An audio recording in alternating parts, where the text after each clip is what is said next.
మంచిర్యాల జిల్లా Luxettipet market committee ఆవరణలో నూతనంగా కొలువైన మార్కెట్ కమిటీ పాలకవర్గం ప్రమాణ స్వీకార కార్యక్రమం అట్టహాసంగా జరిగింది.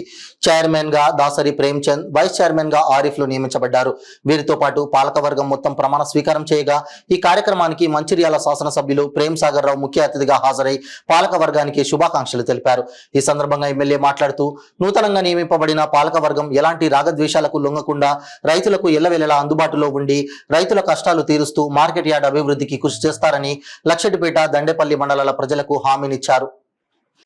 కార్యకర్తలు కానీ ప్రత్యేక కార్యకర్తలు ప్రతి ఒక్కరు చెప్తాను, కులం మతాలతో సంబంధం లేదు. మీకు అక్కడ ఉన్న పరిస్థితిని బట్టి, అవసరాన్ని బట్టి, ఉన్న రిజర్వేషన్లు బట్టి మీరు చిన్నోళ్ళ పెద్దల సమస్య లేదు. మీకు గుర్చుందా, ఇల్లుందా చూడ, కష్టపడడా పనిచేస్తే కష్టపడి పనిచేస్తే తత్వం తప్పితే మిగతా ఏమీ నాకు లెక్కలు కావు. తప్పకుండా కాంగ్రెస్ పార్టీకి సంబంధించిన కార్యకర్తలు మీ అందరూ చెప్తాను, ధైర్యంగా గుండె చూసుకోండి. మన ప్రభుత్వం అధికారంలోకి వచ్చింది, మీకు మీ కుటుంబాలకు నియోజకవర్గానికి పెద్ద దిక్కు నేనున్నా. తప్పకుండా చెప్తాను, ఎవరికి ఏ కష్టం నష్టం రాకుండా చూసుకునే బాధ్యత. డిసెంబర్ 3 తారీఖు నాడు ఎన్నికైతే పార్టీ అధిష్టానం నుంచి ఫోన్ రావడంతో తప్పనిసరిగా రాత్రి హైదరాబాద్ పోవాల్సి వచ్చింది. పోయినా కూడా 4 తారీఖున ఒక్కనాడు అక్కడ ఉన్న ఆల్ ఇండియా నుంచి కాంగ్రెస్ పార్టీ నుంచి వచ్చిన ఇన్ఛార్జ్ నాయకులతోటి సమావేశాలు కొంచెం బిజీగా ఉన్నా. 5 తారీఖు నాడు పొద్దున 11 గంటలకు ఫోన్ చేసి కలెక్టర్ గారు చెప్పడం జరిగింది.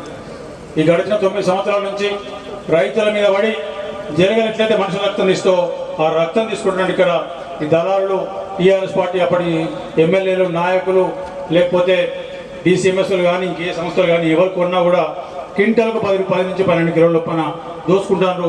ఈ దోపిడి ఆగాలి అని చెప్పి కలెక్టర్ గారు చెప్పడం జరిగింది.